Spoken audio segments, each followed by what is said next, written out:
नमस्कार. VIP talkies या आपल्या चॅनलमध्ये मी विलास गावरसकर आपल्या सर्वांचं मनापासून स्वागत करतो. मंडळी, मल्टीटास्किंग हे आपण गेल्या काही दशकांमध्ये अनेक क्षेत्रांमध्ये बघतोय. काही महिला या मल्टीटास्किंग ॲबिलिटी त्यांची खूप चांगली असते. एकाच वेळेला अनेक आघाड्यांवर त्या काम करू शकतात. माध्यमांमुळे आता या गोष्टींना जास्त चर्चा होते. अनेक क्षेत्रांमधल्या महिला आपल्या डोळ्यासमोर येतात. पण 50 ते 60 वर्षांपूर्वीच्या काळामध्ये मनोरंजनाच्या क्षेत्रामध्ये पुरुषांचं वर्चस्व होतं.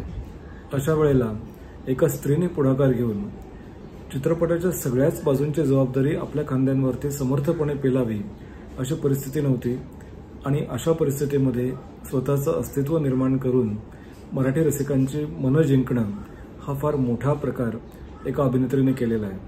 आज आपण त्यांच्याच विषयी बोलणार आहोत. या अभिनेत्रीचं नाव आहे सुषमा शिरोमणी. खरं तर यांना नुसतं अभिनेत्री म्हणणं योग्य नाही, कारण अभिनयाबरोबरच त्यांनी निर्मिती, दिग्दर्शन, कथा, पटकथा, लेखन अशा सगळ्याच आघाड्यांवरती समर्थपणे काम केलेलं आहे. रसिकांची मनं जिंकलेली आहेत आणि त्याचबरोबर त्यांच्या सिनेमांनी गोल्डन सिल्वर ज्युबिली अशा प्रकारचे बोर्ड बाहेर लावलेले आहेत. सुपर डुपर हिट आपण ज्याला म्हणतो तसे सिनेमे त्यांनी दिलेले आहेत आणि रसिकांची मनं जिंकलेली आहेत. सुषमाताईंचा जीवन प्रवास किंवा सुषमाताईंचं करिअर अजूनही आपण विसरू शकत नाही आहोत. इतकं अप्रतिम अशा प्रकारचं योगदान त्यांचं मराठी आणि हिंदी चित्रपटांमधलं आहे.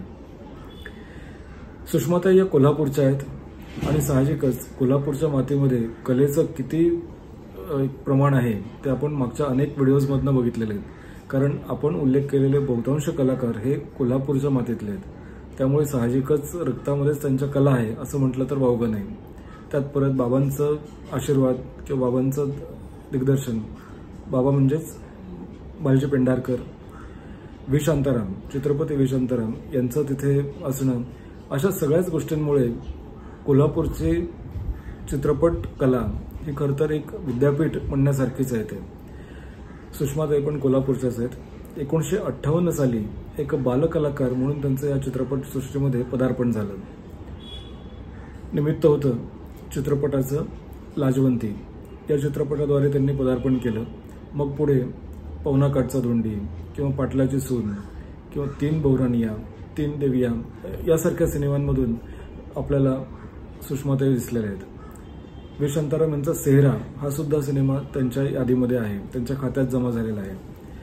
एक बालकलाकार म्हणून काम करत असतानाच त्यांनी अनेक मोठ्या लोकांकडून, मोठ्या दिग्दर्शकांकडून, मोठ्या सहकलाकारांकडून खूप गोष्टींची माहिती घ्यायला सुरुवात केली. कळत नकळतपणे त्यांच्या ज्ञानामध्ये, माहितीमध्ये भर पडत गेली आणि त्याचा उपयोग त्यांना पुढे झाला. पुढे मग त्यांनी ज्यावेळेस चित्रपटसृष्टीमध्ये एक कलाकार म्हणून आपलं नाव कमावलं, त्याचबरोबर निर्मिती आणि दिग्दर्शनामध्ये सुद्धा आपण यावं अशी त्यांची इच्छा होती. आणि त्यांनी मराठीमध्ये अनेक धडाकेबाज अशा प्रकारची चित्रपटांची निर्मिती केली. फटाकडी, भन्नाट भानू, मोसंबी नारंगी ही नावं ऐकली की ते सुषमा शिरोमणी असणार हे आपलं समीकरण अगदी पक्कं झालेलं आहे. काय व्हायचं ना, त्या काळच्या सिनेमांमध्ये पुरुषप्रधान संस्कृती कशी आहे किंवा पुरुषांचा अन्याय स्त्रीने सहन करायचा, मुळूमुळू रडायचं किंवा तुळशी वृंदावनाभोवती फेऱ्या मारायच्या, तिचा संघर्ष, तिचं अस्तित्व हे सगळं सहन करण्यापलीकडे काही नाहीये असा तो काळ पोर्ट्रे करत होतं चित्रपटांमधून. पण याला थोडी बगल देत अन्यायाविरुद्ध दाद मागणारी स्त्री किंवा स्वतःच्या अस्तित्वासाठी, स्वत्व जपण्यासाठी धडपडणारी स्त्री सुषमा शिरोमणी यांनी चित्रपटांमध्ये दाखवली. तो काळ असा होता की जिथे मराठी चित्रपट तुळशी वृंदावनाभोवती फिरत तर होताच, पण त्याचबरोबर समांतर पद्धतीने काही तमाशाप्रधान सिनेमे येत होते. जयश्रीबाई गडकरांचं आपल्याला उदाहरण माहिती आहे. आणि अशा लाटेमध्ये स्वतःची वेगळी ओळख, स्वतःचं वेगळं अस्तित्व निर्माण करणं हे फार मोठं आव्हान होतं. पण सुषमाताईंनी ते अतिशय प्रगल्भपणे ते पूर्ण केलेलं आहे. ही निश्चितच कौतुकाची आणि आनंदाची गोष्ट आहे. मराठी आणि हिंदी असं मिळून त्यांनी अनेक सिनेमे केले. स्वतःची निर्मिती संस्था त्यांनी ज्यावेळेस सुरू केली त्यावेळेला भन्नाट भानू, फटाकडी, मोसंबी नारंगी यासारख्या चित्रपटांची निर्मिती केली. याचं वैशिष्ट्य हेच होतं की जी स्त्री ही आता घराबाहेर पडलेली आहे किंवा अन्यायाविरुद्ध दाद मागणारी अशा पद्धतीची आहे, ती केवळ शिकलेलीच आहे असं नाही, कदाचित ती ग्रामीण भागातली आहे, पण कुणाचं ऐकून घेणारी नाही आहे. कुणी बोलण्याची त्याची हिंमत करणार नाही, कुणी उलट तिला दाबणार नाही, ती दबली जाणार नाही, अशा प्रकारचं अस्तित्व त्यांनी त्या चित्रपटांमधून दाखवलेलं आहे. रसिकांनी सुद्धा ते तितक्याच मनमुरादपणे केलेलं आहे. 1958 सालीपासून झालेला त्यांचा प्रवास यामुळे चित्रपटसृष्टीमध्ये ओळख निर्माण होत गेली. अनेक मोठमोठ्या लोकांबरोबर काम करण्याची संधी मिळाल्यामुळे साहजिकच एक ऋणानुबंध, काही मैत्रीपूर्ण संबंध या क्षेत्रामधील लोकांचे होत गेले आणि त्याचा उपयोग त्यांना त्यांची स्वतःची निर्मिती करताना नक्कीच झाला. कारण त्यांच्या सिनेमांमधून त्यांनी आयटम सॉंगची निर्मिती केली, त्याचबरोबर हिंदीमध्ये अत्यंत व्यस्त आणि तितकेच लोकप्रिय असणारे कलाकारांना पाहुणे कलाकार किंवा गेस्ट अपीअरन्स म्हणून मराठी चित्रपटांमध्ये आणलं. ते सगळं श्रेय सुषमाताईंना जातं. आयटम सॉन्ग हे आता खूप आपण लोकप्रिय झालेलं आहे किंवा ते ट्रेंडिंग आहे असं आपण म्हणतो, पण 50-60 वर्षांपूर्वी सुषमाताईंनी हा पायंडा पाडला आहे असं म्हणायला हरकत नाही. त्यांचं फटाकडी या सिनेमामध्ये अभिनेत्री रेखा यांच्यावर चित्रित केलेली लावणी मला सांगा कोण विसरेल. एखादाच कदाचित अभागी असा रसिक असेल की ज्याने ही लावणी बघितली नाही प्रत्यक्ष किंवा ती ऐकली नाही. लोणावळा, खंडाळा, कोल्हापूरचा पन्हाळा, बंगलोर, गोवा की काश्मीरला, कुठे कुठे जायचं हनीमूनला, सांगा कुठे कुठे जायचं हनीमूनला. जगदीश केवुडकर यांचे शब्द आहेत आणि अभिनेत्री रेखा जी अत्यंत लोकप्रिय होती तेव्हा पण आणि आजही, त्या रेखावरती चित्रित केलेलं हे गाणं आहे. त्यांच्या सिनेमांमधून अभिनेते जितेंद्र, मौसमी चटर्जी, अरुणा इराणी, रती अभिनेत्री यांनी आपलं पाहुणे कलाकार म्हणून हजेरी लावली आहे आणि हे सगळे सिनेमे सुपर डुपर हिट झालेत. चित्रपटांची यादी आपल्याला कुठेही मिळेल, पण त्यामागची थॉट प्रोसेस किंवा त्यामागची मेहनत मला आज इथे विशेष नमूद करावीशी वाटते. एकतर त्या काळामध्ये हिंदीतले अत्यंत डिमांडिंग किंवा अतिशय व्यस्त असणारे कलाकार त्यांना खेचून काही दिवसांसाठी, काही शेड्यूलसाठी मराठीमध्ये बोलावणं हे खरंच सोपं नाही आहे. जरी तुमचे संबंध चांगले आहेत किंवा मैत्री आहे, सगळं आहे, मराठी कलाकारांबद्दल खूप आदर आहे, पण हिंदीमध्ये एवढं ते प्रीऑक्युपाईड असताना त्यांनी वेळ काढणं हे सुषमाताईंच्या प्रेमामुळे शक्य झालं, सुषमाताईंबद्दल असलेल्या आदरामुळे शक्य झालं आणि त्याचबरोबर मराठीबद्दल त्यांना, या कलाकारांना असणाऱ्या आस्थेमुळे शक्य झालं असं म्हणायला हरकत नाही.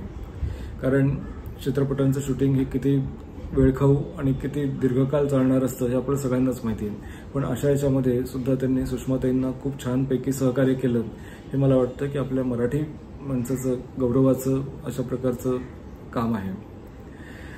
हिंदीमध्ये त्यांनी अशाच पद्धतीचे काम केलं, अशाच प्रकारच्या भूमिका केल्या. हिंदी चित्रपटांची पण निर्मिती त्यांनी केली. त्यामध्ये कानून सारख्या सिनेमाचं आपल्याला उदाहरण घेता येईल. चित्रपटांची नावं खूप आहेत, यादी खूप आहे, पण त्यामागे त्या पलीकडे असणारं त्यांचं प्रयत्न किंवा प्रयत्नांची पराकाष्ठा याचं आज विशेष कौतुक आपण करणार आहोत. इन्फा अर्थातच Indian motion pictures producers association म्हणजे भारतीय चित्रपटांची जी निर्मात्यांची संघटना आहे, त्या संघटनेवरती सुद्धा त्यांनी अनेक वर्ष फार मोठ्या पदावरती काम केलं. अजूनही त्या कार्यरत आहेत, कुठल्या ना कुठल्या तरी माध्यमातून त्या कार्यरत आहेत. म्हणूनच आज महिला दिनाच्या निमित्त साधून किंवा ते औचित्य साधून आपण सुषमाताईंचा आपल्या चॅनल थ्रू गौरव करणार आहोत. एक बहुआयामी व्यक्तिमत्व म्हणून हा गौरव आहे. हे खरंच सोपं नाही आहे, कारण अभिनय करणं ही एक वेगळी कला आहे, वेगळं स्किल आहे. निर्मिती करणं ही त्याहून एक वेगळी स्किल आहे. त्याचा अभिनयाशी प्रत्यक्ष संबंध असतो तसं नाही, पण निर्मिती मूल्य उत्तम राहावीत यासाठी तुम्हाला त्या क्षेत्राची जाण असणं, माहिती असणं हे खूप गरजेचं आहे. त्यासाठी अभ्यास असणं हे सुद्धा तितकंच गरजेचं आहे. नुसतं फायनान्स करणं किंवा नुसतंच पैसे ओतणं म्हणजे निर्माता झालो असं नाही आहे. तर चित्रपटांच्या संपूर्ण टीमचा किंवा त्या पूर्ण कथानकाचा तुमचा मुळात अभ्यास असावला पाहिजे. ते व्हिज्युअल तुमच्या डोक्यामध्ये ते पक्कं असलं पाहिजे. सिनेमा कुणासाठी आपण करतोय, समोरचा येणारा प्रेक्षक कोण आहे, तुम्ही काय सादर करताय, ते कशासाठी सादर करताय, त्याचा परिणाम काय होणार आहे, अशा अनेक गोष्टींचा लेखाजोखा या निर्मिती प्रमुखांना असणं गरजेचं असतं. त्यामुळे सुषमाताईंचं विशेष कौतुक आहे. मागे एखाद्या अशा दिग्दर्शकाशी चर्चा करताना त्यांनी सांगितलं होतं की काय असतं, बऱ्याचदा ही क्रिएटिव्हिटी इतकी प्रचंड प्रमाणात असते ना की आपल्याला जे अभिप्रेत आहे ते समोरच्याला असेलच असं नाही. त्याचं थिंकिंग, त्याचं थॉट प्रोसेस वेगळं असू शकतं, त्याच्या डोक्यातल्या कल्पना वेगळ्या असू शकतात, त्याचा स्वतःचा अभ्यास, त्याचा अनुभव आणि त्याचं व्हिज्युअल हे काहीतरी वेगळं असू शकतं. त्यामुळे जे मला अभिप्रेत आहे ते त्याला सांगणं आणि त्याच्याकडनं काम करून घेणं हे कधी कधी नकोसं वाटतं. मग अशा वेळेला तो ताबा आपणच जर घेतला तर काय हरकत आहे. म्हणून आपल्याला जे अभिप्रेत आहे, आपलं जे व्हिज्युअल डोक्यामध्ये पक्का आहे, त्या पद्धतीने जर आपण एखादी कलाकृती केली तर तो आनंद आपल्याला खूप जास्त मिळतो. कदाचित सुषमाताईंच्या बाबतीमध्ये हेच झालं असेल. म्हणून त्यांनी उत्तम निर्मिती मूल्य सादर केले, उत्तम दिग्दर्शन केलं आणि त्यांच्या चित्रपटांनी सिल्वर, गोल्डन ज्युबिली अशा प्रकारचे हिट सिनेमे प्रेक्षकांना दिलेले आहेत. सुषमाताईंना अनेक मानाचे पुरस्कार मिळाले. त्यामध्ये लाईफ टाईम अचिव्हमेंट अवॉर्ड आहे, चित्रपती विश्वंतराम यांच्या नावाने दिला जाणारा पुरस्कार आहे, दादा कोंडके यांच्या नावाने दिला जाणारा पुरस्कार सुद्धा त्यांच्या खात्यावर जमा आहे. पण त्याचबरोबर मला असं वाटतं की रसिकांच्या अंतःकरणामध्ये सुषमा शिरोमणी हे बहुआयामी व्यक्तिमत्व ज्या पद्धतीने अनेक वर्ष लोकांमध्ये आहे ते जास्त महत्त्वाचं आहे. कुठल्याही पुरस्कारापेक्षा हे रसिकांचं प्रेम आणि रसिकांनी आत्तापर्यंत दिलेला प्रतिसाद हेच मला वाटतं कोणत्याही पुरस्कारापेक्षा सुद्धा जास्त महत्त्वाचं आहे. सुषमाताई ह्या अशाच पद्धतीचं काम उत्तम करू देत. मराठी रसिकांनी त्यांना भरभरून आत्तापर्यंत प्रेम दिलं, इथून पुढे सुद्धा ते असंच प्रेम करतील अशी माझी पूर्ण खात्री आहे.